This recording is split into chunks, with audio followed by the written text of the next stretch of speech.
السلام علیکم ورحمۃ اللہ وبرکاتہ۔ الحمد للہ ان الحمد للہ نحمده ونستعینه ونستغفره ونعوذ باللہ من شرور انفسنا ومن سیئات اعمالنا من يهده الله فلا مضل له ومن يضلل الله فلا هادي له واشهد ان لا اله الا الله واشهد ان محمدا عبده ورسوله اما بعد فان خير الحديث كتاب الله وخير الهدي هدي محمد صلى الله عليه وعلى آله وسلم وشر الأمور محدثاتها وكل محدثة بدعة وكل بدعة ضلالة وكل ضلالة في النار۔ تمام قسم کی تعریف، تمام قسم کا شکر اس اللہ رب العزت کے لیے لائق اور زیبا ہے جو ساری کائنات کا ایک و تنہا خالق، مالک، مدبر اور منتظم ہے۔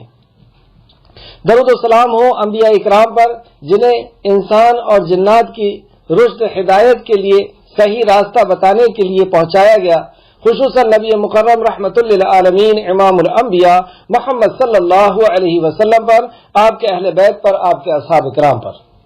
اس مختصر سے درود و سلام کے بعد معزز سامعین اکرام، آج انشاءاللہ تعالی سورہ یونس کی آیت نمبر 37 سے کلاس رہے گی۔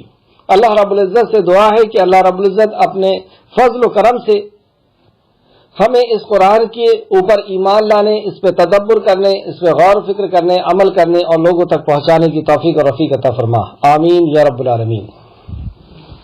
رب اشرح لی صدری ویسر لی امری واحلل عقدۃ من لسانی یفقہوا قولی۔ اعوذ باللہ من الشیطان الرجیم، بسم اللہ الرحمن الرحیم۔ وما كان هذا القرآن ان يفترى من دون اللہ، اور یہ قرآن ایسا نہیں کہ غیر اللہ کے طرف سے گڑھ لیا گیا ہو، یعنی اللہ کے علاوہ کسی اور کی طرف سے لکھ لیا گیا ہو، بنا لیا گیا ہو، پیش کر دیا گیا ہو، یہ قرآن ایسا نہیں، اللہ یہ فرماتا ہے۔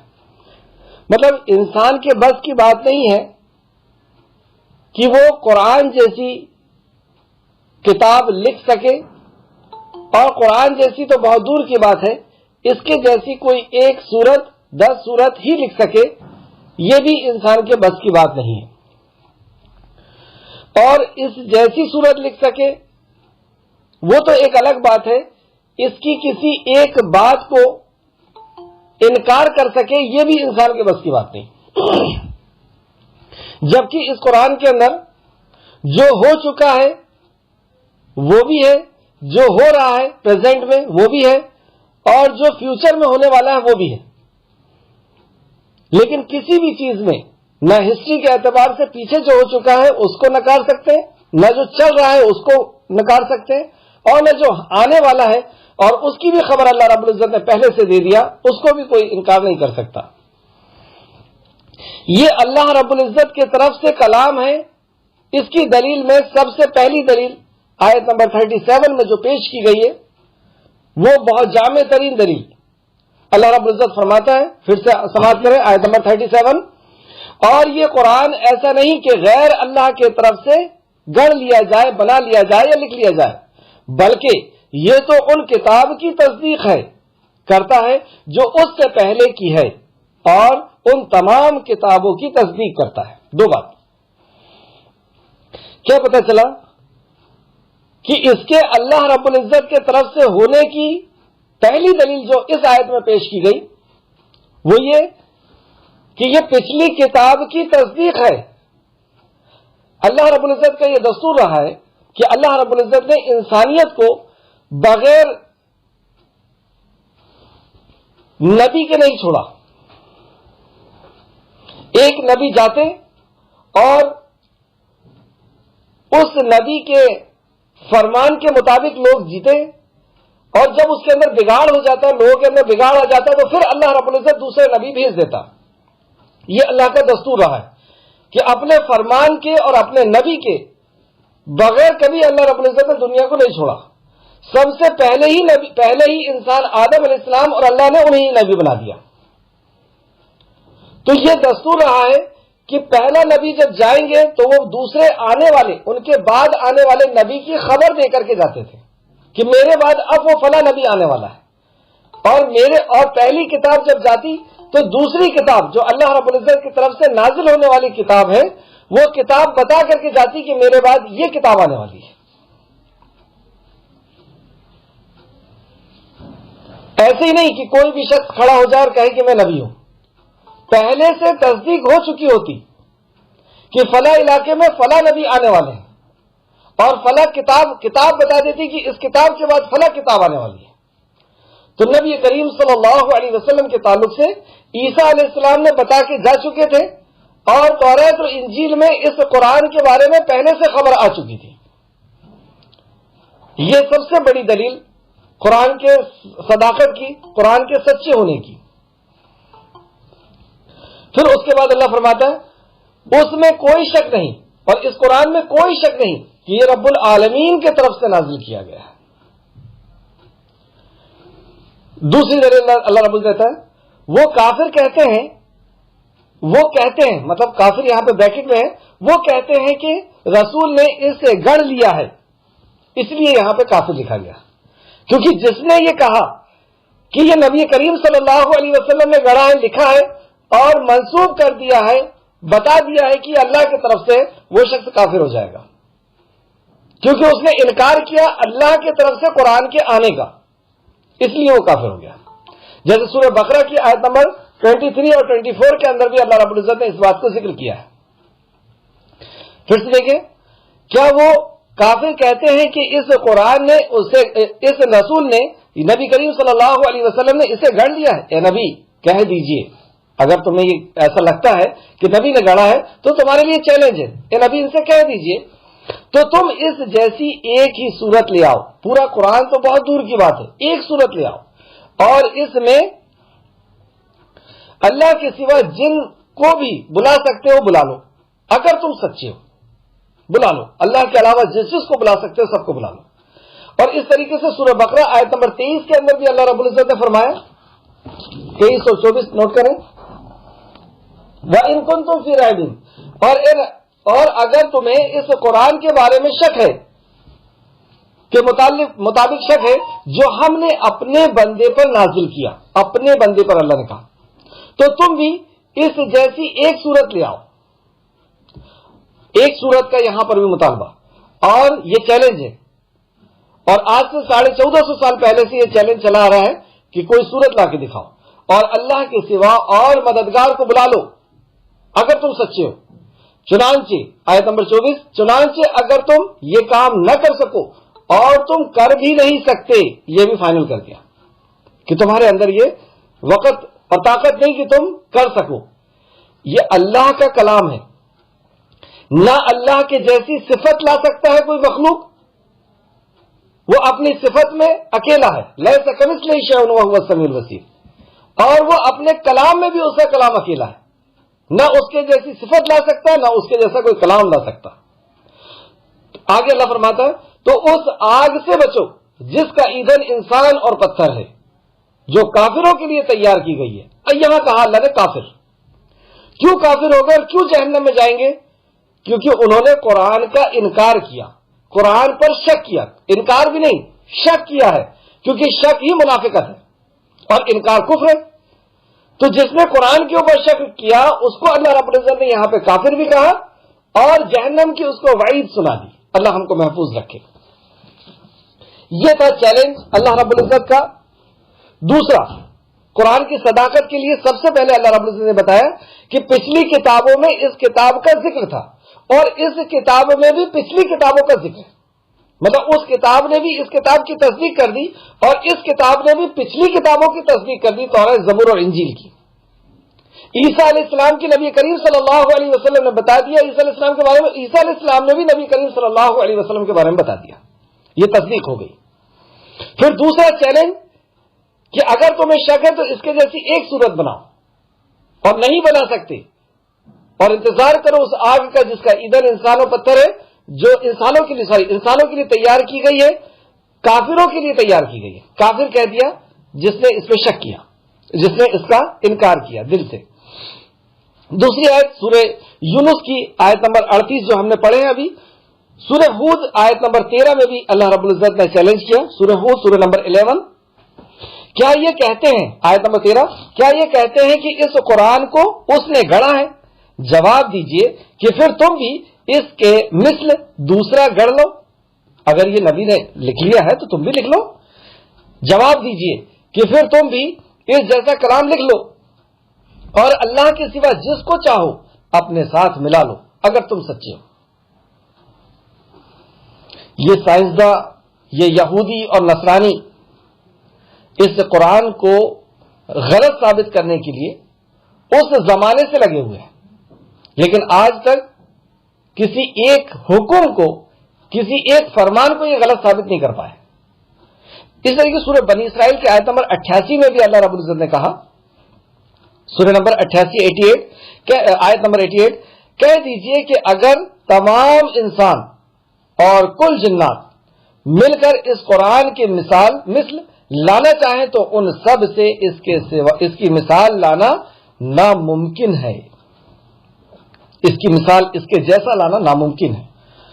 گو وہ آپس میں ایک دوسرے کے مددگار ہی بن جائیں، سارے سائنٹسٹ پورے کام کو چھوڑ کر کے اسی میں لگ جائیں، ساری انسانیت اسی کام میں لگ جائے کہ اس کے جیسا کوئی بنا دے جو احکام کے مطابق، اور کیسا مطلب کیا ہے اس کا؟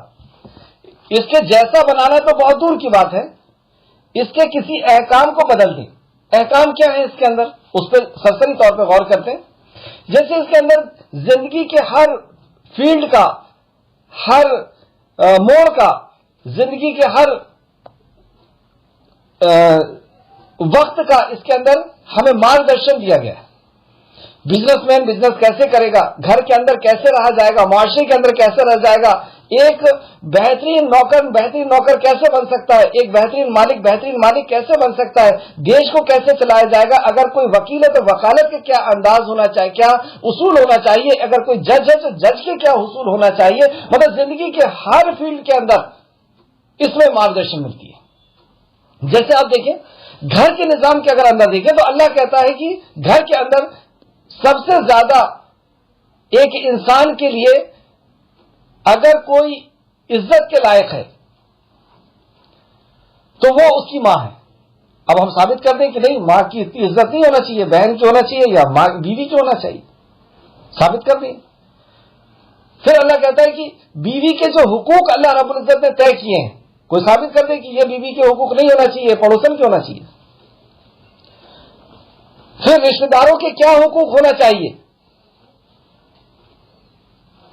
وہ کوئی ثابت کر دے۔ پھر دوسرا دیکھیں، یہ گھر کا نظام ہے اور گھر کے نظام کے اندر آپ پورا غور کر سکتے ہیں کہ کیا اس سے اچھا گھر کا نظام کوئی اور بتا سکتا ہے، یا جو قرآن نے بتایا کیا وہ غلط ہے؟ اگر غلط ہے تو پھر پورا مذہب غلط ہو جائے گا، ثابت تو کریں ہم۔ دوسرا، اس میں عبادت کا نظام بتایا گیا، عبادت کا طریقہ بتایا گیا، کیا یہ طریقہ غلط ہے کہ جسمانی طور پر اور روحانی طور پر انسان ایک پاک ہو اور پھر ایک صف میں کھڑے ہو جائیں، رئیس بھی کھڑا ہوا ہے، غریب بھی کھڑا ہوا ہے، ایک ہی صف میں کھڑے ہو گئے، محمود ریاض، نہ کوئی بندہ رہا نہ کوئی بندہ نواز،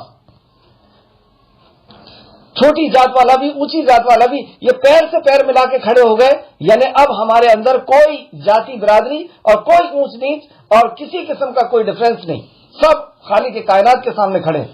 تو کیا اس سے اچھا کوئی طریقہ بتا سکتا ہے کہ اتنے پھول چڑھانا ہوگا، اتنا ٹن دودھ چڑھانا ہوگا یا فلاں کرنا ہوگا، دوسری عبادتوں کے طریقے آپ دیکھ لیجئے،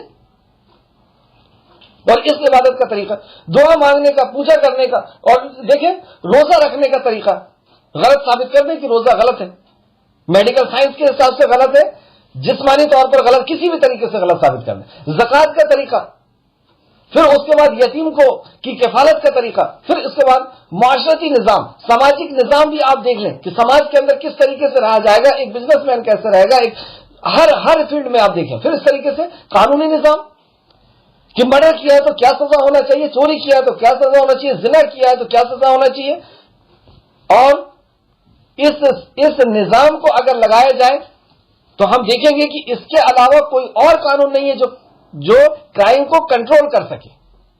قرآن کے نظام اور قرآن کا نظام جب لگایا گیا تھا اس دنیا میں یا جس علاقے میں، اس وقت کے آپ آنکڑے کو دیکھ لیجئے، اس وقت کا آپ گراف دیکھ لیجئے کہ سب سے کم کرائم کب ہوا تھا۔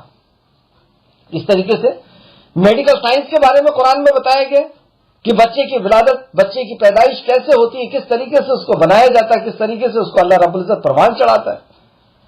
اسپیس کا جو نظام ہے، شمسی نظام، اسپیس کا نظام، اس کو آپ دیکھ لیں کہ اللہ نے بتایا سورج اور چاند کس طریقے سے گردش کر رہا ہے، کس طریقے سے ایک سیارہ جو ہے وہ دوسرے سیارے، یہ ساری چیزیں ہر شعبے کے اندر، زندگی کے ہر شعبے کے اندر آپ اس کو کسی ایک بات کو بھی نکار نہیں سکتے۔ میرے پاس وقت کم ہے، نہیں تو میں آپ کو اس کی بہت ساری ایسی مثالیں بتاتا کہ عقل حیران ہے کہ جو قانون اللہ رب العزت نے جس فیلڈ کے اندر جو نصیحت اور وصیت کر دیا، اس سے اچھی نصیحت اور وصیت دنیاوی اعتبار سے ہمارے لیے کوئی نہیں ہو سکتی۔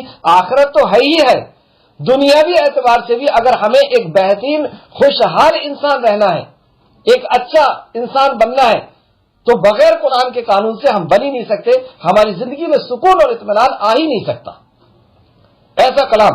اور پھر اور دیکھیں آپ پانچویں دلیل، چھٹویں دلیل اللہ کے کلام ہونے کی، سورہ قصص سورہ نمبر 28 آیت نمبر 49، کہہ دو کہ اگر سچے ہو تو تم بھی اللہ کے پاس سے کوئی ایک ایسی کتاب لے آؤ جو اس دونوں سے زیادہ ہدایت کرنے والی ہو۔ مطلب اللہ یہ کہہ رہا ہے کہ یہ وہ کتاب ہے کہ جو ہدایت کرتی ہو، اور اگر تم سچے ہو تو تم بھی لے آؤ کوئی کتاب، اللہ کی طرف سے لا لو۔ اور اللہ کی طرف سے تو لا نہیں سکتے کیونکہ نبی متعین کر دیے گئے، منتخب کر دیے گئے، قیامت تک یہی رہیں گے، تو تم خود لکھ لو، کوئی ایسی کتاب تو لکھو جو انسان کی زندگی کو بدلتی ہو۔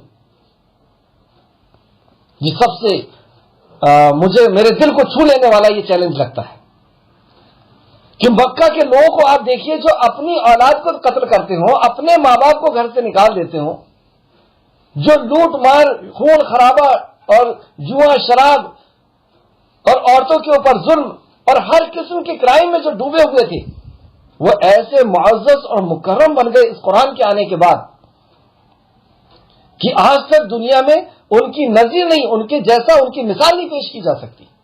خود اللہ رب العزت نے آسمان سے وحی نازل کر دیا، رضی اللہ عنہ و رضوا عنہ، کس نے بدل دیا ان کو؟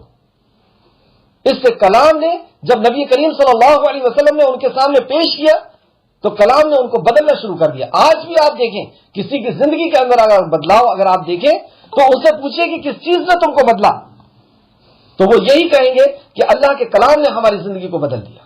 اس کلاس کا جو 10 پارے جن لوگوں نے کیے، ہم نے اس کا فیڈ بیک لیا تھا، تو ہر کسی نے یہی جواب دیا کہ قرآن سے ہم جڑے، ہماری زندگی کے اندر انقلاب آیا، ہمارے اندر تقویٰ آیا، ہمارے اندر برائی سے بچنے کی طاقت آئی۔ برائی سے بچنے کی سمجھ تو ہر کسی میں ہوتی ہے، طاقت نہیں ہوتی، وہ ایمان طاقت لے کر کے آتا ہے۔ تو ایمان قرآن لے کر کے اللہ کی معرفت حاصل ہوئی۔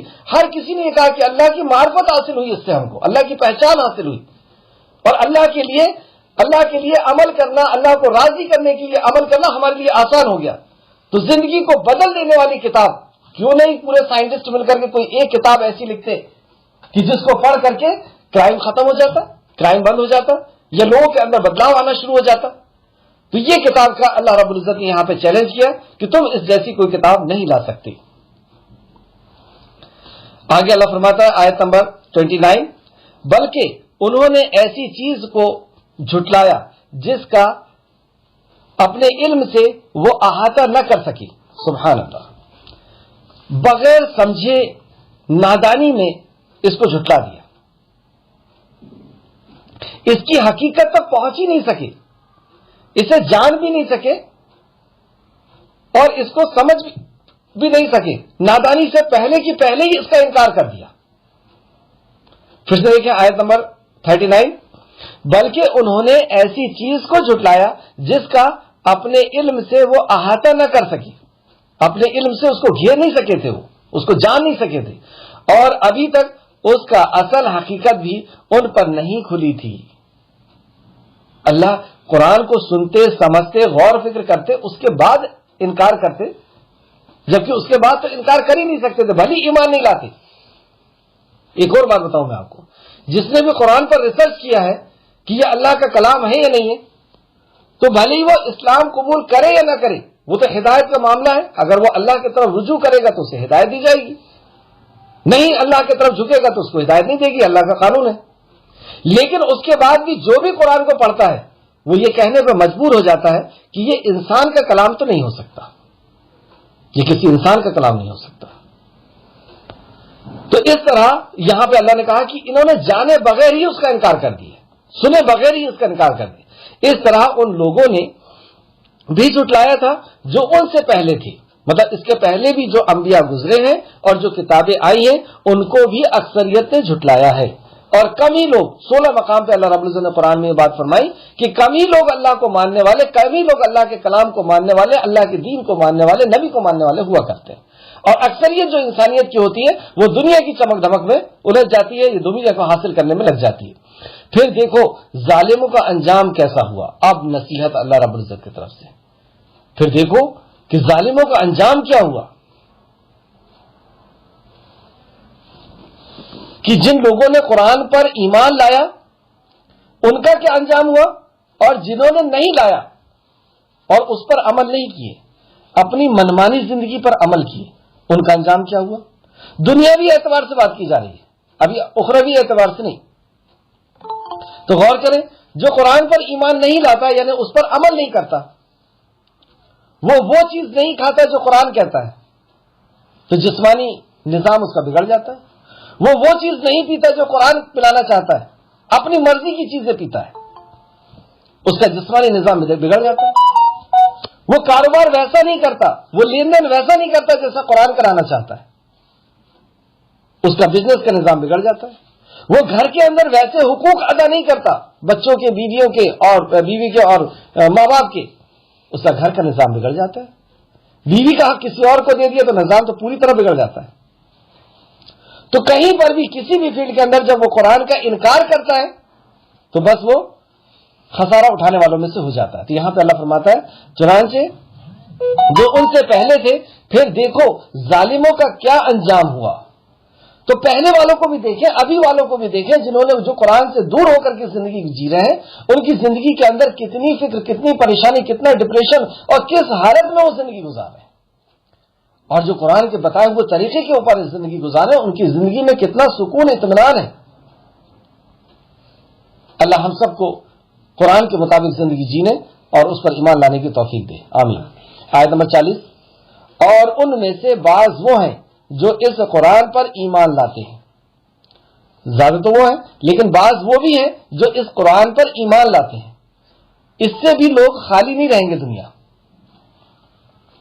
قیامت تک ایک جماعت ایسی رہے گی جو اللہ کے کلام پر ایمان لائے گی, نبی مکرم صلی اللہ علیہ وسلم پر ایمان لائے گی, اللہ کے اوپر ایمان لائے گی, مرنے کے بعد کی زندگی اور تقدیر کے اوپر ایمان والے لوگ رہیں گے.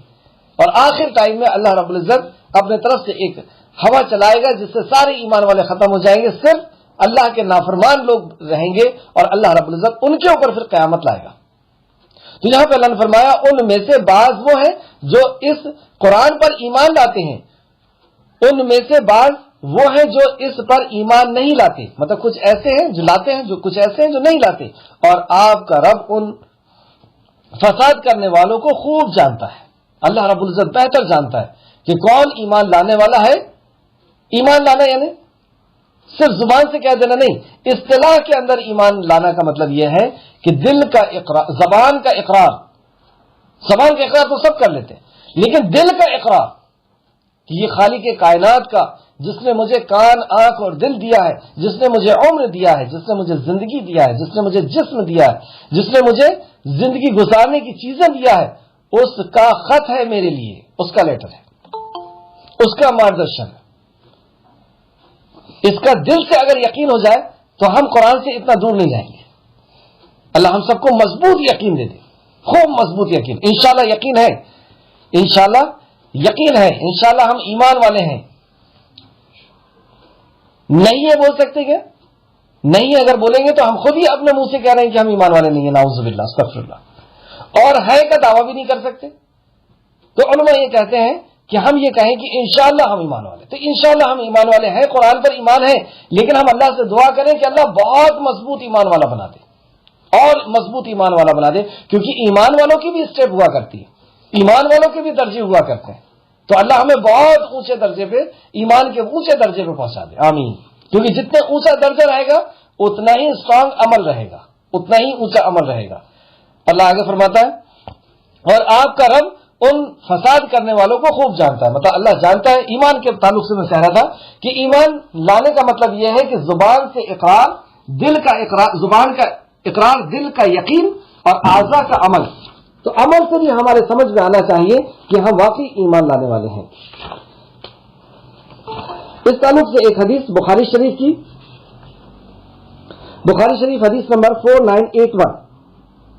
انبیاء اکرام کو میں سے ہر نبی کو ایسی نشانیاں عطا فرمائی گئی کہ ان جیسی نشانیوں کو دیکھ کر لوگ ایمان لے آتے تھے. مطلب ہر نبی کو اللہ کا پیغام پہنچانے کے لیے مبعوث کیا گیا. تو کیا کیا فیسلٹیاں دی گئی نبی کو؟ کیونکہ ایک کام دیا گیا نا، ایک منصب دیا گیا، ایک پوسٹ دی گئی کہ آپ نبی ہے، رسول ہے. تو اللہ کی طرف سے کیا فیسلٹی دی گئی تھی؟ دو زبردست فیسلٹی دی گئی تھی.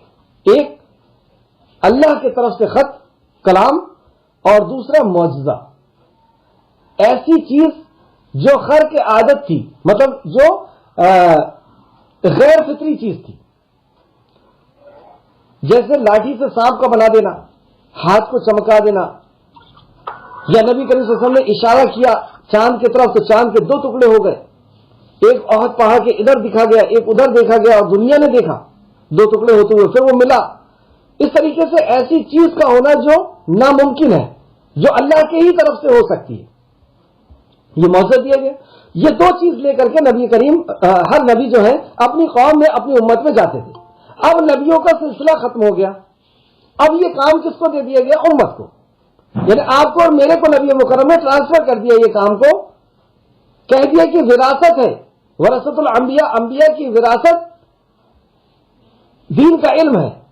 یہ دین ہے، اور یہ دین کا علم جتنا علم ہم حاصل کریں گے اتنی وراثت ہم حاصل کریں گے. وراثت کیا ہوتی ہے؟ وارث. کہ کوئی شخص جب اس دنیا سے جاتا ہے تو اس کی جو وراثت، اس کا جو مال ہے، وہ اس کی اولاد میں تقسیم ہوگا، صرف دوسرے نہیں ہو سکتا. لیکن انبیاء کے ساتھ ایسا نہیں. انبیاء جب نبی کریم صلی اللہ علیہ وسلم جب اس دنیا سے تشریف لے گئے تو آپ نے بتایا کہ میری وراثت جو ہے وہ امت میں تقسیم کی جائے گی. اب جو بھی دولت ہے، جو بھی گھر کا سامان ہے، وہ بچوں کو نہیں، سارے صحابہ کو ملے گا.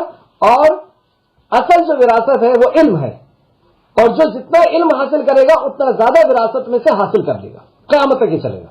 ایک بات یہ. دوسرا نبی مکرم نے کہا کہ میری بات تمہارے پاس امانت ہے اس وقت تک جب تک لوگوں تک نہ پہنچا دو. تو اب یہ کام، کنتم خیر امت اخرجت للناس تأمرون بالمعروف وتنہون عن المنکر، کہ تم ایک بہترین امت ہو جو بھلائی کے لیے نکالی گئی. تمہارا کام ہے یہ جو کام انبیاء کا تھا، اب وہ کام ہم کو دیا گیا ہے کہ تمہارا کام یہ کہ تم بھلائی کا حکم دو، برائی سے روکو. اب نبی نہیں آئیں گے. جو نبی کے فرمان ہے وہ فرمان کو پہنچانے، اپنے طرف سے بھی کچھ نہیں پہنچا سکتے. کیا کہا نبی مکرم نے؟ کہا کہ میری بات امانت ہے، تمہاری بات نہیں. تم اپنے طرف سے کوئی قصے کہانی نہیں لگا سکتے. اللہ کے نبی کی جتنی بات ہمیں پتا ہے ہم اتنی پہنچا سکتے ہیں. پہنچانا ہے، یہ ہماری ڈیوٹی ہے. تو اب ہم اعتراض کر سکتے ہیں کہ نبی کو دو چیز دی گئی تھی، نبی کو اللہ کی وحی بھی دی گئی تھی، تو ہمیں تو وحی مل گئی، قرآن مل گیا، حدیث مل گئی، لیکن معجزہ نہیں ملا. اب ہم پیغام کیسے پہنچائیں؟ سبحان اللہ. اللہ رب العزت نے ہمیں معجزہ بھی دے دیا، آپ کو اور میرے کو معجزہ بھی دے دیا. حدیث اس طرح، بخاری شریف حدیث نمبر 4981. نبی کریم صلی اللہ علیہ وسلم نے فرمایا، انبیاء کرام میں سے ہر نبی کو ایسی نشانیاں عطا فرمائی گئی، ہر نبی کو ایسی نشانیاں عطا فرمائی گئی کہ ان جیسی نشانیوں کو دیکھ کر لوگ ایمان لے آتے تھے. مطلب اس نشانی کو دیکھ کر کے ان کا عقل جو ہے وہ عاجز ہو جاتی تھی، وہ عمل پر ٹک جاتے تھے، ایمان ان کی زندگی کے اندر آ جاتا تھا اور عمل ان کے اندر آ جاتا تھا. اس نشانی کو دیکھ کر کے ایمان اور عمل آ جاتا تھا. مجھے جو نشانی، اب نبی مکرم فرما رہے ہیں، مجھے جو نشانی عطا فرمائی گئی ہے، مجھے جو معجزہ دیا گیا ہے، وہ وہی ہے جو اللہ تعالیٰ نے میرے طرف بھیجی ہے، وہ وہی ہے جو اللہ تعالیٰ نے مجھے میرے طرف بھیجی ہے. تو یہ قرآن و حدیث اللہ کی طرف سے بھیجی ہوئی وحی ہے. تو یہ قرآن کو اللہ نے کہا کہ یہ وحی ہے جو نبی مکرم نے کہا کہ وحی ہے جو میرے طرف بھیجی گئی ہے، یعنی قرآن اللہ رب العزت کا معجزہ ہے. مجھے امید ہے، پھر نبی مکرم فرماتے ہیں مجھے امید ہے کہ روز قیامت تمام انبیاء اکرام کے پیروکاروں میں سے میری اتباع کرنے والے تعداد بہت زیادہ ہوگی، کیونکہ قیامت تک لوگ قرآن پڑھیں گے اور اس معجزے کے سامنے جب آئیں گے تو وہ عاجز ہو جائیں گے، مطلب وہ اپنے دماغ کو، اپنے پوری صلاحیتوں کو گھٹنے ٹیک کر کے اور ایمان کو بھی داخل کریں گے اور عمل کے اندر بھی وہ آ جائیں گے۔ تو یہ معجزہ آپ کے اور میرے پاس اللہ رب العزت نے دیا، اگر ہم اس کے ذریعے سے کام کریں گے تو لوگوں کو ہدایت ملے گی۔ ہدایت کی کتاب اللہ نے کہہ دیا شہر رمضان الذی انزل فیہ القرآن ھدی للناس، لوگوں کی اگر ہم ہدایت چاہتے ہیں کہ میرے بچے کو ہدایت مل جائے، میرے رشتہ دار کو مل جائے، میرے پڑوسی کو مل جائے، فلاں کو مل جائے، فلاں کو مل جائے، تو ہدایت کہاں رکھی اللہ نے؟ اپنے کلام میں رکھی، ہمارے لاجک میں نہیں، ہمارے سائنٹیفک باتوں میں نہیں، ہمارے نالج میں نہیں، ہمارے قصے کہانیوں میں نہیں، ہماری اگزامپلس میں نہیں۔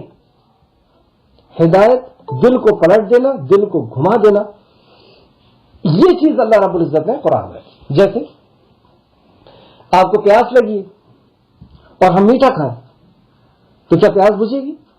پیاس بجھانے کی صلاحیت اللہ نے پانی میں رکھی ہے، پانی پینا ہوگا۔ اسی طریقے سے اگر ہدایت چاہیے تو کوئی دوسری کتابوں میں نہیں، اللہ کے کلام میں ہدایت ہے۔ جب بندہ اس کو پڑھتا ہے، یہ ہے وہ معجزہ کہ اس کو پڑھ کر کے انسان کی زندگی بدل جاتی ہے، انسان بدل جاتا ہے۔ انبیاء جو معجزے دکھاتے تھے، جیسے لاٹھی سانپ بن گئی، انسان بدل جائے، ہوا نا ایک جیسا معجزہ کہ ایک شراب پی رہا ہے، جوا کھیل رہا، مرڈر کر رہا، چوری کر رہا، ساری کرائم ہے اس کے اندر، اور قرآن سے ٹچ ہوا، اس کے اندر آنا شروع ہوا اور ساری برائیاں نکلنا شروع ہو گئی۔ ایک مسلم انسان جو ہے ایک فرشتہ بن گیا، کیا یہ معجزہ نہیں؟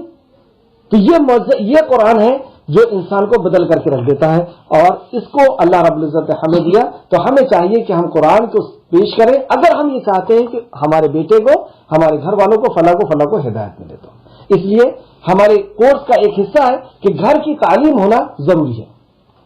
آیت نمبر 41، مشرکوں سے اظہار برات کا ذکر ان آیتوں میں ہے، آیت نمبر 41 سے 44 تک۔ اعوذ باللہ من الشیطان الرجیم، اور اگر وہ آپ کو جھٹلائیں تو کہہ دیجئے، اگر وہ آپ کو جھٹلائیں، مطلب نبی کریم صلی اللہ علیہ وسلم کو مشرکین مکہ جھٹلا رہے ہیں، آپ کی نبوت کو، آپ کے کلام کو،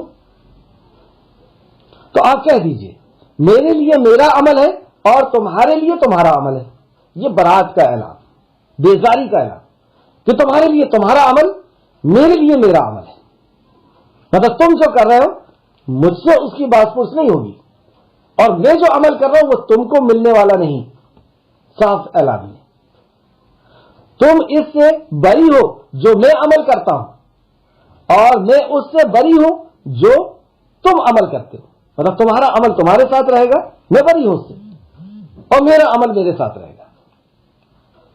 اب یہ عقیدہ کہ ہم نبی کریم صلی اللہ علیہ وسلم کے امتی ہیں اور ہمیں تو بخش دیا جائے گا، جیسے یہودیوں کا یہ عقیدہ تھا کہ ہم موسیٰ علیہ السلام کے ماننے والے ہیں، صرف 40 دن جہنم میں رہیں گے۔ عیسائیوں کا یہ عقیدہ ہے کہ عیسیٰ علیہ السلام سارے گناہ لے کر کے صلیب پہ چڑھ گئے جبکہ انہیں آسمان میں اٹھایا گیا، لیکن ایسا باطل عقیدہ، ان کی خود کی سوچ جو قرآن حدیث سے الگ ہے، جو اللہ کے عیسیٰ علیہ السلام کی بات سے اور تورات انجیل سے الگ ہے۔ ویسے کچھ مسلمانوں نے یہ عقیدہ بنا لیا کہ ہم محمد صلی اللہ علیہ وسلم کی امتی ہیں اور ہم تو بخشے جائیں گے۔ یہ اس آیت کے بالکل خلاف عقیدہ ہے، سوچ ہے، نظریہ ہے۔ آیت کیا کہہ رہی ہے؟ میرے لیے میرا عمل ہے اور تمہارے لیے تمہارا عمل ہے، تم اس سے بری، تم اس سے بری ہو جو میں عمل کرتا ہوں، اور میں اس سے بری ہوں جو تم عمل کرتے ہو۔ اور ان میں سے بعض وہ ہیں جو آپ کی طرف کان لگاتے ہیں، مطلب کچھ ان میں سے ایسے لوگ ہیں جو آپ کی طرف کان لگاتے ہیں، یعنی سنتے ہیں، قرآن کو سنتے ہیں۔ یہ بہت نصیحت والی آیت ہے ہمارے لیے، کیونکہ ہم بھی تو قرآن سن رہے ہیں، ہم بھی تو قرآن سنتے ہیں، پڑھتے ہیں، تو وہ جو سنتے ہیں, وہ جو پڑھتے ہیں, ان کے لیے یہ آیت ہے. نہیں سننے والوں کے لیے پہلے گئی کہ انہوں نے تو سرے سے انکار ہی کر دیا نا, شک کر لیا اس نے قرآن پر, یا انکار کر دیا اور کہہ دیا کہ محمد یہ اللہ کی طرف سے نہیں ہے, تم نے گڑھ لی ہو. تو ان کے لیے وہ دلائل دے دیے گئے پچھلی آیتوں میں. اب یہاں پہ ان لوگوں کا ذکر ہے جو سن رہے ہیں. اللہ اکبر, اللہ ہم کو محفوظ رکھے. اور ان میں سے بعض وہ ہیں جو آپ کے طرف کان لگاتے ہیں, سنتے ہیں. پھر کیا آپ بہروں کو سنا سکتے ہیں اگرچہ وہ عقل نہ رکھتے ہوں؟ آپ کیا بہروں کو سنا سکتے ہیں کہ اگر وہ عقل نہ رکھتے ہو؟ یعنی وہ سن رہا ہے, بہرا جو ہے, یا بہرے کو سنا دیا آپ نے لیکن اس کے پاس عقل نہیں ہے, تو سننا اس کا کوئی فائدہ مند ہوگا؟ عقل سے ہی خالی ہے وہ. تو کوئی شخص اگر قرآن سن رہا ہے لیکن وہ عقل کا استعمال نہیں کر رہا, تو اس کا سننا کوئی فائدہ مند؟ عقل سے کیا مراد؟ قرآن یہ بتا رہا ہے کہ اصل جو زندگی ہے تمہاری آخرت کی زندگی ہے. یہ زندگی کھیل اور تماشا ہے, یہ لہو اور لیب ہے, کھیل اور تماشا ہے. یہ پانی کے بلبلے کی طرح ہے. یہ ایک مسافر کی طرح جینا ہے, جی کر کے دکھا دیا رسول کریم صلی اللہ علیہ وسلم نے اور صحابہ نے. دنیا ان کے ٹھوکروں پہ آئی, وہ ایک الگ میٹر ہے, لیکن انہوں نے بتا دیا کہ زندگی تو اسی طریقے سے جی جائے گی. دنیا نہیں ملی ایسا نہیں ہے.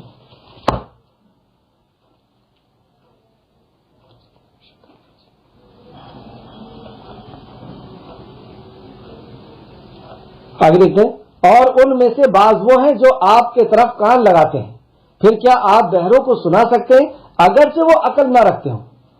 تو دنیا کے تعلق سے بتایا گیا کہ یہ کچھ بھی نہیں ہے, اصل جو زندگی ہے وہ مرنے کے بعد کی ہے. اب مرنے کے بعد کی زندگی کے تعلق سے بتایا جا رہا ہے کہ قبر جو ہے وہ اتنے, جب تک قیامت نہیں ہوگی قبر کے اندر زندگی ہے, اس زندگی کی تیاری کرو. پھر اس کے بعد حشر کا میدان جو ایک دن 50,000 سال کا دن ہوگا, جہاں پر اللہ رب العزت لوگوں کا حساب و کتاب کرے گا. اب ایک شخص ہے جو اس دن کی تیاری نہیں کر رہا ہے, اس دن کے مقابلے میں اگر اس دن کے بارے میں سوچا جائے, 50,000 سال کو آپ اس 60 سال میں اگر اس کو وہ کریں گے تو آپ کو پتہ چلے گا چند منٹ کی زندگی ہے. اور ان چند منٹ کی زندگی کو حاصل کرنے کے لیے, اس کو جی لینے کے لیے, اس کو پا لینے کے لیے وہ آخرت کو چھوڑ دے. اور اتنا ہی نہیں, پھر اس کے بعد جو اصل زندگی ہے, ہمیشہ ہمیش کی زندگی, ہمیشہ ہمیش کی جنت ہے, ہمیشہ ہمیش کی جہنم, اس کے بارے میں نہ سوچے تو یہ عقل سے کام نہیں لے رہا. اس میں دنیا کو ہی سب کچھ سمجھ گئے. ایگزامپل کے طور پہ ہم سمجھتے ہیں کہ ہم کوئی شخص جو ہے ہم میں سے دلی جا رہا ہے, دلی جانے میں راستے میں ٹرین میں وہ بیٹھا اور ٹرین کے اندر پہنچتے تھے قالین لگا لیا, کھڑکیوں میں پردے لگنا شروع ہو گئے, سیٹ میں بیڈ شیٹ لگنا شروع ہو گئی, ہیٹر لگ گیا, فلاں چیز جتنی بھی ضرورت کی چیزیں ہیں سب آتے چلے گئے. اور اب وہ ایسا جی رہا ہے کہ بس یہی سب کچھ ہے. اپنی منزل پہ پہنچا, دلی میں پہنچا, اور ٹی سی نے آ کر کے کہا کہ بھائی صاحب آپ کی منزل آ چکی ہے, اب اترنا ہے, یہ سفر تھا. اب وہ کہے کہ یہ کیسے ہو سکتا ہے, میں نے اتنا قیمتی یہاں پہ سامان بنایا ہوں, اتنے قیمتی طریقے سے میں نے سب کو رکھا ہوں, میں کیسے یہاں سے نکل جاؤں؟ نہیں, میں تو یہی رہوں گا. ارے بھائی صاحب آپ کا اصل ٹھکانا تھا یہ, یہاں تو صرف آپ سفر کرنے کے لیے آئے ہوئے تھے. اب وہ کھڑکی اور دروازوں کو اور اپنی بیڈ شیٹ کو پکڑ کر کے رونے لگے کہ نہیں میں اترنا نہیں چاہتا, میں نہیں اترنا چاہتا. یہ حال ہے انسان کا کہ جب وہ فرشتہ آتا اور کہتا ہے کہ چلیے اپنے رب کی طرف, تو وہ کیا کہتا ہے, اپنی گاڑیوں کو, اپنے بنگلوں کو پکڑ کر کے اور چیختا ہے مجھے بچا لو, میں نہیں جانا چاہتا, میں نہیں جانا چاہتا. اصل زندگی کی طرف اس سے کہا جا رہا ہے خالق کائنات بلاتا ہے. یہ حالت ہو گئی, تو یہ عقل نہیں ہے. اب ایسے لوگ اگر سن بھی رہے ہیں, عقل کے سے کام نہیں لے رہے, تو ایسوں کا سننا کوئی فائدے کا نہیں. جو اچھا دوسرے طریقے سے عقل کے تعلق سے ہم دیکھیں, اس کو بتایا جا رہا ہے کہ جس نے تمہیں ڈیزائن کیا ہے, جس نے اس دنیا کو بنایا ہے اور تمہیں بنایا ہے, جو تمہارا سائنٹسٹ تمہارے کو بنانے والا ہے, وہ بتائے گا نا کہ تمہارے لیے کیا پینا ٹھیک رہے گا, کیا نہیں رہے گا. کیا کھانا ٹھیک رہے گا, کیا کھانا ٹھیک نہیں رہے گا, کون سی عورت تمہارے لیے ٹھیک رہے گی, بچوں کی تربیت کیسے ہوگی, بزنس کیسے ہوگا, کون بتائے گا؟ ایک مشین بنانے والا ہی بتاتا ہے مشین کو کس طریقے سے آپریٹ کرنا ہے. تو ہمیں جس نے بنایا ہے وہ بتائے گا اور اس کی کتاب ہے. اور عقل مند کیا ہوگا؟ عقل مند وہ ہوگا جو اپنے بنانے والے کے حساب سے چلے. لیکن اگر وہ اپنے بنانے والے کے حساب سے نہیں چلے گا تو وہ عقل مند نہیں ہے. اب اس کا سننا کوئی کام کرے, یہ عقل نہیں رکھتا. اب پھر سے سنیے آیت, اور اللہ ہمیں محفوظ رکھے, ہمیں عقل سے کام کرنے کی کوشش توفیق دے, مطلب ایمان دے. اور ان میں سے بعض وہ ہیں جو آپ کی طرف کان لگاتے ہیں, پھر کیا آپ بہروں کو سنا سکتے ہیں اگرچہ وہ عقل نہیں رکھتے. مطلب ایسے شخص کو اللہ نے بہرا بھی کہا, کیونکہ عقل ہی نہیں ہے تو سننا نہیں سننا برابر ہے. تو عقل نہیں ہے تو سن جو رہا ہے وہ بہرا ہے, وہ دیکھ رہا ہے لیکن اندھا ہے. پچھلے بار ہم پڑھ چکے ہیں پچھلی کلاسوں میں کہ اللہ رب العزت نے اس کو ایک جگہ مردہ بھی کہا, ایک جگہ اندھا ہے. تو یہاں پر بھی کہا کہ اگر یہ سن رہا ہے, دیکھ رہا ہے, لیکن اس کے بعد بھی اندھا ہے. اور ان میں سے بعض وہ ہیں جو آپ کی طرف دیکھتے ہیں. اللہ اکبر, کیا پھر آپ اندھوں کو راہ دکھا سکتے ہیں اگرچہ وہ نہ دیکھتے ہوں؟ ایسا لگ رہا ہے کہ وہ دیکھ رہا ہے. کئی بار ایسا ہوتا ہے نا کہ ایک شخص کی آنکھ ہے برابر صحیح سلامت, ہمیں ایسا لگ رہا ہے کہ وہ ہمیں دیکھ رہا ہے, لیکن حقیقت میں وہ دیکھ نہیں پاتا. اس کے دماغ کے اندر کوئی کمزوری تھی, یا اس کے آئی بال کے اندر کوئی ریٹینا کے اندر یا فلا کے اندر کوئی کمزوری تھی, نہیں دکھ رہا اس کو. تو ان میں سے بعض وہ ہیں جو آپ کی طرف دیکھتے ہیں, کیا پھر آپ اندھوں کو راہ دکھا سکتے ہیں اگرچہ وہ نہ دیکھتے ہیں؟ مکہ کے اندر دو قسم کے لوگ تھے دیکھنے والے. ایک جو آپ کو دل کی آنکھوں سے دیکھتے تھے, جو ایمان کی آنکھوں سے دیکھتے تھے, وہ رضی اللہ عنہم و رضوان بن گئے. اور جنہوں نے اپنی ایمان کی آنکھوں سے نہیں دیکھا, جنہوں نے آپ پر ایمان لا کر کے آپ کو نہیں دیکھا, تو وہ دیکھنے کے بعد بھی جہنم رسید ہو گئے. یہاں یہ بتایا گیا بے شک اللہ لوگوں پر کچھ ظلم نہیں کرتا مگر لوگ اپنے آپ پر ظلم کرتے ہیں. اللہ ظلم نہیں کرتا کسی کے اوپر. اللہ نے تو سب کو ایک جیسی عقل دی ہے, آنکھیں دی ہے, دماغ دیا ہے, لیکن اس کے بعد بھی جیسے اللہ نے قرآن میں فرمایا کئی قسمیں کھا کر کے کہ میں نے انسان کے اندر صحیح اور غلط کی تمیز رکھا ہوں. صحیح اور غلط سب جانتے ہیں کہ اللہ رب العزت کی طرف سے انبیاء آتے ہیں, وقت وقت میں عیشدوت آتے ہیں, اور آخری کل کی اوتار عیشدوت جو ہے وہ محمد صلی اللہ علیہ وسلم ہے. یہ خبر تو پہنچی نا, تو خبر پہنچی تو اس پر ریسرچ کرنا چاہیے تھا, نہیں کرنا چاہیے تھا. کون ہے ہمارا پیدا کرنے والا, کیوں پیدا کیا ہم کو, یہ جاننا ہمارے لیے ضروری تھا نہیں تھا. لیکن وہ اندھا بنا رہا, بہرا بنا رہا, اور دنیا حاصل کرنے میں لگا رہا. تو صحیح اور غلط کی تمیز اللہ فرماتا ہے کہ ہم نے ہر کسی کو دی ہے. بس کامیاب ہو گیا وہ انسان, سکسیس ہو گیا وہ انسان جس نے اپنے آپ کو اپنے صحیح پہ کھڑا کیا.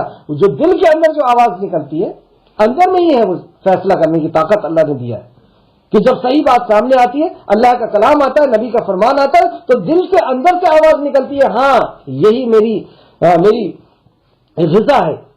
روح اللہ کے کلام کو, نبی کے فرمان کو پا کر کے وہ مطمئن ہو جاتی ہے, وہ کہتی ہے کہ ہاں یہی میری غذا ہے, یہی مجھے سکون ہے, اسی کے اندر مجھے سکون ہے.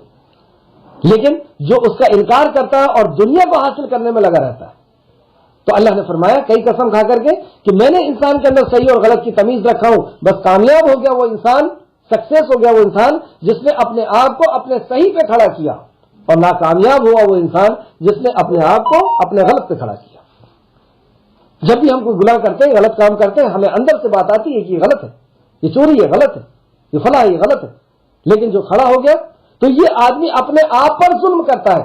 ظلم کے تعلق سے ایک بہت پیاری حدیث امام مسلم نے اس حدیث کو لے کر کے ہے, مسلم شریف حدیث نمبر 2577 حضرت ابو ہریرہ سے مروی ہے, حضرت ابو ہریرہ رضی اللہ عنہ سے مروی ہے کہ حدیث ہے کہ نبی کریم صلی اللہ علیہ وسلم نے فرمایا کہ اللہ تعالیٰ فرماتا ہے, اس حدیث کو حدیث قدسی کہتے ہیں, جس میں نبی مکرم صلی اللہ علیہ وسلم یہ کہیں کہ اللہ فرماتا ہے, اے میرے بندو, اللہ کیا فرماتا ہے, اے میرے بندو بے شک میں نے اپنے آپ پر ظلم کو حرام قرار دے دیا ہے. میں نے اپنے آپ پر ظلم کو حرام کر دیا. مطلب اللہ کسی کے اوپر ظلم نہیں کرتا, کسی کے اوپر ظلم نہیں کرتا, یہ اللہ نے حرام کر دیا اپنے آپ. اور تمہارے لیے بھی ظلم کو حرام قرار دیا ہے. مطلب اللہ نے اپنے لیے جہاں پر ظلم کو حرام کر لیا, اپنے بندوں کے لیے بھی کہہ دیا کہ ظلم کرنا تمہارے اوپر بھی حرام ہے. مطلب تم کسی مخلوق کے اوپر ظلم نہیں کرو گے, اور اپنی مخلوق کے اوپر بھی, اور اپنے آپ کے اوپر ظلم, اپنے رشتہ داروں کے اوپر ظلم, دین کے اندر ظلم, کسی قسم کا ظلم نہیں کرو گے. لہذا آپس میں ایک دوسرے پر ظلم نہ کرو. آگے فرمایا اللہ رب العزت نے, لہذا آپس میں ایک دوسرے پر ظلم نہ کرو. اور اس حدیث قدسی کے آخری فرمایا کہ اے میرے بندو, آخر میں اس حدیث قدسی میں آخر میں فرمایا اے میرے بندو, یہ تمہارے اعمال ہیں جو میں تمہارے لیے شمار کر رہا ہوں, پھر تمہیں ان کا پورا پورا بدلہ عطا فرماؤں گا. جو عمل تم کرتے ہو, جو شخص خیر و بھلائی پائے تو وہ اللہ تعالی کی تعریف کرے. جو بھی ہم خیر اور بھلائی پائیں تو اللہ رب العزت کی تعریف کریں. اور جو شخص اور صورت حال سے دوچار ہو, مطلب کوئی بھلائی پائے تو اللہ رب العزت کی تعریف کرو, اور جو کسی اور صورت سے دوچار ہو میں شامل ہو جائے ہو, وہ صرف اپنے آپ ہی کو ملامت کرے. سبحان اللہ. جو خیر و بھلائی کا ہے پائے وہ اللہ رب العزت کی حمد ثنا کرے, اللہ تعالیٰ کی تعریف بیان کرے کہ میں اس لائق نہیں تھا, اللہ رب العزت نے اس چیز پہ مجھے بٹھا دیا. جیسے میں یہ کہتا ہوں کہ میں اس لائق نہیں کہ اللہ رب العزت کے کلام کو بیان کر سکے. وہ علم نہیں, وہ صلاحیت نہیں, وہ تقوی نہیں, وہ کوئی کہیں نہیں, کچھ نہیں. لیکن اللہ رب العزت کا احسان ہے کہ آپ لوگوں کے بیچ میں اللہ ساری کائنات کے خالق اور مالک کا کلام پیش کر رہا ہوں. یہ صرف اللہ رب العزت کلام. اور پھر آگے اللہ رب العزت فرماتا ہے اور کسی اور صورت حال سے اگر کوئی دوچار ہے, مطلب کسی کو اگر خیر و برکت نہیں ملی, پریشان ہے,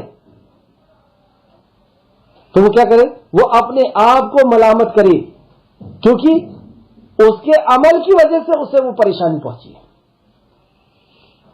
اس نے جو عمل کیا ہے اس کے وجہ سے جو ظلم کیا ہے, یا تو اپنے آپ پر یا رشتہ داروں پر یا کسی کے اوپر, جو بھی اس نے ظلم کیا ہے اس میں پہنچی ہے. اس کو امام مسلم نے روایت کیا ہے. حدیث آیت نمبر 45. اور جس دن وہ انہیں اکٹھا کرے گا تو انہیں یوں لگے گا جیسے وہ دنیا میں دن کی ایک گھڑی سے زیادہ نہ رہے تھے. سبحان اللہ. جس دن اللہ رب العزت فرماتا ہے کہ لوگوں کو اکٹھا کیا جائے گا, یعنی حشر کے میدان میں اکٹھا کیا جائے گا, جب وہ قبروں سے نکلیں گے تو انہیں ایسا لگے گا کہ دنیا میں تو ہم ایک گھڑی رہے تھے. اور واقعی ایسی لگے گا. جب 50,000 سال کا وہ دن ہے تو یہ 60 سال کا دن ہم کو کیسا لگے گا؟ ایسا لگے گا, اللہ فرماتا ہے کہ جیسے ہم ایک گھڑی رہے ہیں, ہم کچھ وقت رہے. اسی طریقے سے قرآن میں اور دوسری مقام پہ بھی اللہ نے فرمایا, سورہ احقاف سورہ نمبر 46 آیت نمبر 35 کے اندر اللہ فرماتا ہے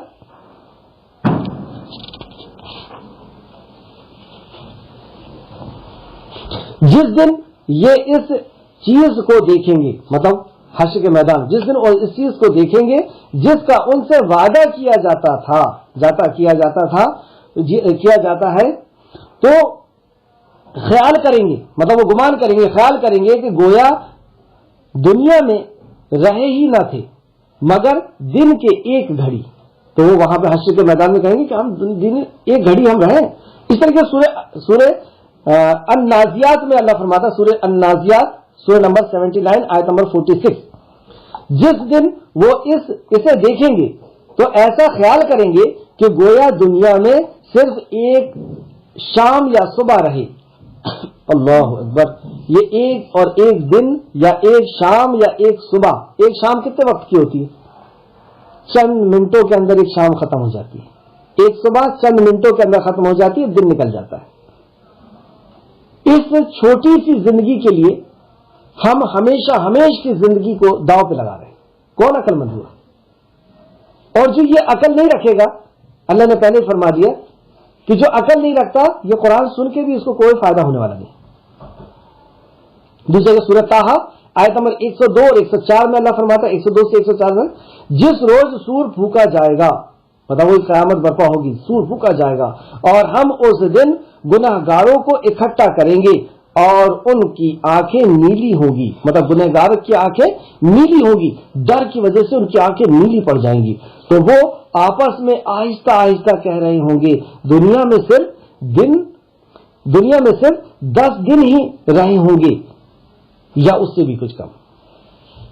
ہم خوب جانتے ہیں, پھر اللہ فرمائے گا ہم خوب جانتے ہیں اس وقت ان میں سے سب سے اچھے طریقے والا کون تھا, صرف ایک ہی روز ٹھہرے تھے. مطلب اس میں کچھ اور ایسے بھی لوگ ہیں جو کہیں گے نہیں ہم ایک ہی دن ٹھہرے تھے. جیسے کہ سورہ روم آیت نمبر 55 اور 56, 55 اور 56 میں اللہ فرماتا ہے اور جس دن قیامت قائم ہوگی مجرم قسمیں کھائیں گے کہ وہ دنیا میں گھڑی بھر کے سوا نہیں رہے, گھڑی بھر کے سوا نہیں رہے, قسمیں کھائیں گے. اس طریقے سے آخر فائنل آیت دیکھو سورہ مومنون سورہ نمبر 23 آیت نمبر 112. اللہ پوچھے گا کہ تم زمین میں کتنے برس رہے, حشر کے میدان میں اللہ پوچھے گا تم دنیا میں کتنے برس رہے, وہ کہیں گے کہ ہم ایک روز یا روز سے بھی کچھ کم رہے. اللہ, ایسی حقیر دنیا, ایسی چھوٹی سی دنیا میں ہم اتنا تیاری کر رہے ہیں ایسی بلڈنگیں اور ایسی عزت بنانے کے چکر میں جو سب کچھ ہم بھولنے والے ہیں. آگے دیکھیں اور جس دن وہ انہیں اٹھائے گا, اٹھا کر کہے گا جیسے وہ دن کے ایک گھڑی میں رہے ہوں گے اور باہم. اب آگے اللہ فرماتا آیت نمبر 45 پھر سے دیکھیں اور جس دن وہ انہیں اکٹھا کرے گا, مطلب اللہ رب العزت حشر کے میدان میں اکٹھا کرے گا تو انہیں یوں لگے گا جیسے وہ دنیا میں دن کے ایک گھڑی سے زیادہ نہ رہے ہوں گے اور وہ باہم ایک دوسرے کو پہچان لیں گے. اللہ اکبر. اب وہاں پر ایک دوسرے کو پہچانیں گے کہ یہ ہمارا بیٹا تھا, بیٹا ہے, یہ شوہر ہے, یہ ماں ہے, یہ فلاں رشتہ دار ہے, یہ فلاں رشتہ دار ہے, یہ ایک دوسرے کو پہچانیں گے. اس کے تعلق سے ایک حدیث سماعت کریں کہ نبی کریم صلی اللہ علیہ وسلم بھی ہم کو پہچاننے والے ہیں. اس تعلق سے مسلم شریف کی حدیث ہے, حدیث نمبر 249, مسلم شریف حدیث نمبر 249. سیدنا ابو ہریرہ رضی اللہ عنہ بیان فرماتے ہیں کہ رسول کریم صلی اللہ علیہ وسلم قبرستان میں تشریف لائے اور فرمایا, مطلب قبرستان کے اندر صحابہ کو وصیت اور نصیحت کر رہے ہیں, اور فرمایا سلام ہو تم پر ایک گھر والوں مومنوں. مطلب قبرستان میں نبی کریم صلی اللہ علیہ وسلم داخل ہوئے اور سلام کیا کہ سلام ہو تم پر ایک قبر والوں. یہ سنت ہے, السلام علیکم یا اہل القبور, سلامتی ہو تم پر جو قبر کے اندر ہے. تو ہم خطاب کس سے کر رہے ہیں؟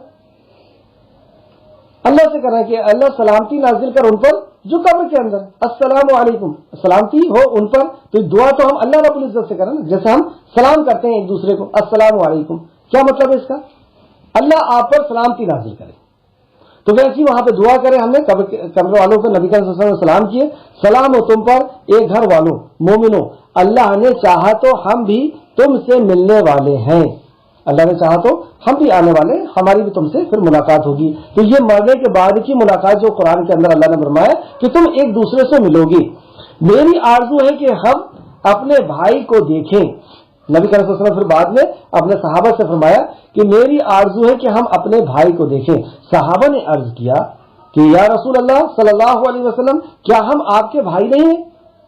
مطلب جو قبر والے ہیں آپ ان کو اپنا بھائی کہہ رہے ہیں اور ہم آپ کے ساتھ میں رہتے ہیں, کیا ہم آپ کے بھائی نہیں ہیں؟ یہاں تک جب میں نے حدیث پڑھا تو پھر دیکھیں آگے آپ کیا فرماتے ہیں, بھائی نہیں. آپ نے فرمایا تم میرے صحابہ ہو, تو بھائی کون ہوگا؟ تو یہاں تک جب میں نے حدیث پڑھا تو میرے ذہن میں بات آئی کہ نبی مکرم شاید یہ کہیں گے کہ میرے بھائی تو انبیاء ہیں, لیکن نبی مکرم نے ایسا نہیں کہا. آپ نے فرمایا تم میرے صحابہ ہو, بھائی ہمارے وہ لوگ ہیں جو ابھی دنیا میں نہیں آئے. آپ نے فرمایا ابھی دنیا میں وہ نہیں آئے, مطلب نبی کریم صلی اللہ علیہ وسلم کے بعد میں آنے والے جو نبی مکرم پر ایمان لے کر کے آئیں گے ان کو نبی مکرم صلی اللہ علیہ وسلم نے فرمایا کہ وہ میرے بھائی ہیں اور تم میرے دوست ہو، میرے ساتھی ہو، صحابہ ہو، یعنی وہ تو بھائی ہیں ہی، بھائی کا درجہ تو ان کے لیے ہے، لیکن بعد میں آنے والے جو ایمان لے کر کے آئیں گے نبی کریم صلی، ایک اور حدیث ہے جس میں نبی مکرم نے فرمایا کہ ان کے لیے خوشخبری ہو، 7 بار خوشخبری ہو، جنہوں نے مجھے دیکھا نہیں اور مجھ پر ایمان لے کر کے آئے۔ تو جنہوں نے نبی مکرم کو نہیں دیکھا اور نبی مکرم نے جن کو نہیں دیکھا، اور جو ان کے بارے میں نبی مکرم نے فرمایا کہ بھائی ہمارے وہ لوگ ہیں جو ابھی دنیا میں نہیں آئے۔ صحابہ نے عرض کیا یا رسول اللہ صلی اللہ علیہ وسلم، آپ اپنی امت کو ان لوگوں کو کیسے پہچانیں گے جن کو آپ نے دیکھا ہی نہیں؟ کتنا ٹیلنٹڈ سوال کہ حشر کے میدان میں وہ سب آ جائیں گے تو آپ اپنے امتیوں کو کیسے پہچانیں گے، بھائیوں کو کیسے، ایمان والوں کو کیسے پہچانیں گے؟ آپ نے فرمایا بھلا تم میں سے کسی کی سفید پیشانی، سفید ہاتھ پاؤں والے گھوڑے سیاہ رنگ کے گھوڑوں میں مل جائے تو کیا تم نہیں پہچان لو گے؟ مطلب کالے گھوڑے ہیں، سفید گھوڑے ہیں تو سفید گھوڑے اپنے کو فوراً پہچان لیں گے۔ تو صحابہ نے عرض کیا بے شک وہ تو پہچان لیں گے۔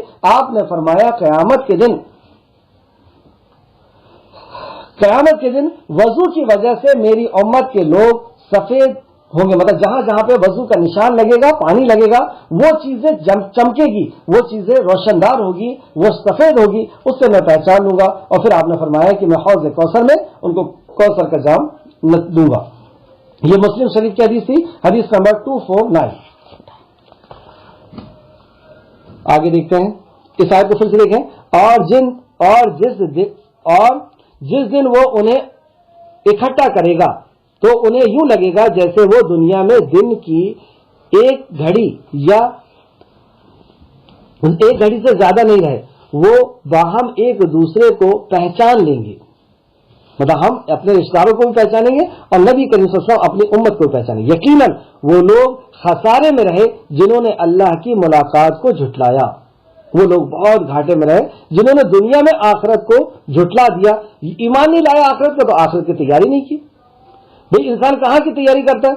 جس کا اس کو انجام کا پتہ ہو وہی کی تیاری کرتا ہے۔ تو آخرت کا یقین ہی نہیں تھا تو آخرت کی تیاری نہیں کی تو یہ گھاٹے میں رہا اور وہ ہدایت یافتہ نہ ہوئے۔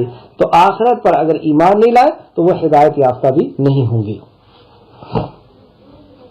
اور اے نبی کریم صلی اللہ علیہ وسلم، آیت نمبر 46، اور اے نبی کریم صلی اللہ علیہ وسلم اگر ہم ایسا کوئی عذاب آپ کو دکھا دیں جس کا ہم نے ان سے وعدہ کیا ہے یا ہم آپ کو وفات دے دیں۔ دو قسم کے لوگ ہیں مکہ کے اندر، ایک وہ لوگ جنہوں نے انکار کر دیا اور ایک وہ لوگ جنہوں نے نبی مکرم کے مطیع اور فرما بردار ہو گئے۔ ان کو سمجھایا جا رہا ہے کہ اے نبی اگر ہم ایسا کوئی عذاب آپ کو دکھا دے جس کا ہم نے ان سے وعدہ کیا، مطلب عذاب آ جائے اور کفار جو ہیں منکرین جو ہیں اللہ رب العزت کے نہیں ماننے والے، نبی کے نہ ماننے والے، ان کے اوپر عذاب آ جائے، یہ ختم ہو جائے، تو اب کون بچے گا؟ دوسرے ایمان والے بھر بچیں گے۔ یا یہ کہ ہم وفات دیتے آپ کو، یعنی آپ اس دنیا سے تشریف لے جا لیں، ایمان والے یہاں سے چلے جائیں، جنت میں چلے جائیں، اس دنیا سے چلے جائیں، تو اب کس کا راج ہو جائے گا؟ منکروں کا، کافروں کا راج ہو جائے گا۔ دو ہی شکل ہے۔ تو یہ دو شکل اگزامپل کے طور پر اللہ رب العزت نے پیش کی۔ یہ آپ کی اور میرے لیے بھی بہت بڑی عبرت ہے کہ اگر ہم بچ گئے یا ہم ختم کر دیے گئے، وہ بچ گئے جس کے لیے ہم پوری جدوجہد اور کوشش کر رہے ہیں، اگر بچ بھی گئے تو کیا کر لیں گے؟ آگے اللہ رب العزت سمجھاتا ہے تو انہیں ہماری ہی طرف لوٹ کر آنا ہے۔ اگر تم یہاں سے چلے گئے، تم ایمان والے یہاں سے چلے گئے اور وہ بچ بھی گئے تو کب تک بچ جائیں گے؟ آخر کار ان کو بھی اللہ کے پاس جانا ہے۔ زندگی مل بھی گئی تو کتنی ملے گی؟ کبھی نہ کبھی تو مرنا ہوگا اور مر کر کے اللہ کے حضور حاضر ہونا ہوگا۔ پھر اللہ ان کو، ان کاموں کو، پھر گواہ ہے جو وہ کرتے تھے، پھر اللہ رب العزت گواہ ہے ان پر جو وہ عمل کیا کرتے تھے۔ اور ہر امت کا ایک رسول ہے۔ وقت بھی ہو گیا اور اس آیت کی تفسیر بھی کرنا ضروری ہے۔ چلیے جلدی جلدی میں لیتا ہوں۔